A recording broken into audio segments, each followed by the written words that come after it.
A classified CIA document from 2005 reveals the existence of a network of secret detention centers, known as black sites. These sites were used to interrogate suspected terrorists. This revelation raises immediate questions about the CIA's involvement in these operations and the conditions of confinement within those centers. The document, titled Detention Sites, details the interrogation procedures and the living conditions inside these facilities. Yet, one detail remains absent from the official reports: the names of the nations that cooperated with the CIA for these operations. Why is this detail missing? Investigators found a 1975 Church Commission report. This report establishes the historical foundation for intelligence services' involvement in covert operations. It reveals that the CIA conducted intelligence and detention operations across multiple countries, including Europe. Another document, the 2007 European Parliament report, confirms the cooperation of several member states with the CIA for detention and interrogation activities. The names of the involved countries begin to emerge: Poland, Romania, and Hungary. But the declassified documents do not reveal everything. Investigators also uncovered testimonies from individuals held in these centers. These accounts describe harsh living conditions and intense interrogations. The investigators must ask, who knew exactly what transpired within these sites? The available archives suggest that the detention and interrogation operations conducted by the CIA were far more extensive than was ever made public. Declassified documents show that the CIA used unconventional interrogation techniques, including torture, to extract information from detainees. Investigators also found records confirming that the United States cooperated with other nations to transfer detainees into secret detention centers. The names of these nations emerge: Egypt, Syria, and Jordan.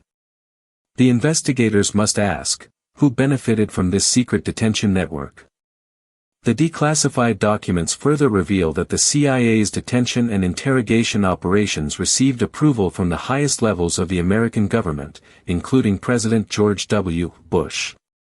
But the investigators still do not understand why these documents omit the full scope of these operations. Until now, one might believe that the detention and interrogation operations conducted by the CIA were isolated events, carried out as part of the fight against terrorism. But a single line in a declassified document poses a problem. It states, the detention and interrogation operations conducted by the CIA were approved by the highest authorities in the United States, including President George W. Bush. This means the CIA's detention and interrogation operations were sanctioned at the highest level. But then, who benefits from this silence regarding the specifics of these operations? The investigators are left to wonder, who is truly responsible for this secret network? What if this is not an anomaly, but a pattern? The available archives suggest that research programs were conducted with greater coordination than officially admitted. Declassified documents show a clear line of action linking these different projects. However, the true motivations behind these actions remain obscured. If the documents are complete, the objectives of these programs may have been far broader than what has been revealed. The critical unknown is how these programs were executed without informing the relevant authorities. The archives point toward a parallel command structure. Yet, concrete proof of this structure remains elusive. Researchers who gained access to these files found clues, but nothing conclusive. The documents reveal a complex history, but the principal actors remain hidden. The question shifts to whether these programs had long-term consequences for society. The archives offer no direct answer, but they open the door to further investigation. A document recently declassified by the CIA, dated 1975, reveals that these research programs were financed by secret funds. This document, titled Project MKUltra, shows that funds were allocated for research into mind control. The archives indicate that experiments were conducted on human subjects. However, the specific details remain classified.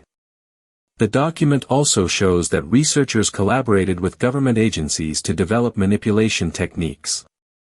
The available evidence suggests these programs were halted in the 1970s. Yet, the full consequences of this research remain unknown. The documents reveal that researchers use controversial methods. The results of these experiments are still secret. Project MKUltra is an example of how research programs were executed without oversight. The archives show that relevant authorities were informed, yet concrete proof is missing. The documents reveal a complex history, but the principal actors remain in the shadows. The real question remains, did these programs have long-term consequences for society? The file is officially closed, but the questions persist. The archives show that research programs were executed without control, yet the full consequences of this work remain unknown. The inquiry must now focus on whether these programs shaped the fabric of society. The documents do not provide the answer, but they point toward new avenues of research. The mystery remains intact, but the documents reveal a complex history. The principal actors remain obscured, but the archives point to a parallel command structure. The focus shifts to determining who benefited from these programs. The archives offer no answer, but they demand further scrutiny. The next phase of investigation explores the consequences of these programs and their implications for the world. The question remains, was the truth ever fully revealed?